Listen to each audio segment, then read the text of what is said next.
ഒഡീഷയിൽ കത്തോലിക്ക വിശ്വാസിയുടെ മൃതദേഹം സംസ്കരിക്കുന്നത് തടഞ്ഞ് ഗ്രാമവാസികൾ.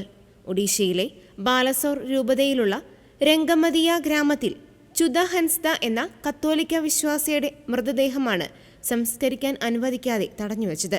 ജനുവരി 7 രാത്രി മരണപ്പെട്ട ഇദ്ദേഹത്തിന്റെ മൃതദേഹം ഗ്രാമവാസികളുടെ എതിർപ്പിനെ തുടർന്ന് 3 ദിവസത്തോളം വീട്ടിലെ അടുക്കളയിൽ സൂക്ഷിക്കേണ്ടി വന്നു. കത്തോലിക്ക ആചാരപ്രകാരം കുടുംബത്തിന്റെ സ്വന്തം ഭൂമിയിൽ മൃതദേഹം അടക്കം ചെയ്യാനുള്ള നീക്കത്തെ ഇദ്ദേഹത്തിന്റെ സഹോദരപുത്രനും ഒരു വിഭാഗം ഗ്രാമവാസികളും എതിർത്തു.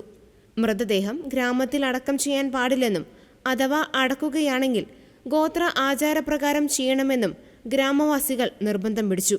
ജനുവരി 8 രാവിലെ പോലീസ് ഉദ്യോഗസ്ഥരും റവന്യൂ അധികൃതരും സ്ഥലത്തെത്തിയെങ്കിലും പ്രശ്നം പരിഹരിക്കാൻ സാധിച്ചില്ല.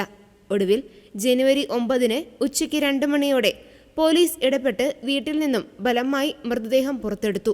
ഗ്രാമത്തിൽ നിന്നും 5 കിലോമീറ്റർ അകലെയുള്ള പൊതുഭൂമിയിൽ പോലീസ് മൃതദേഹം സംസ്കരിച്ചു.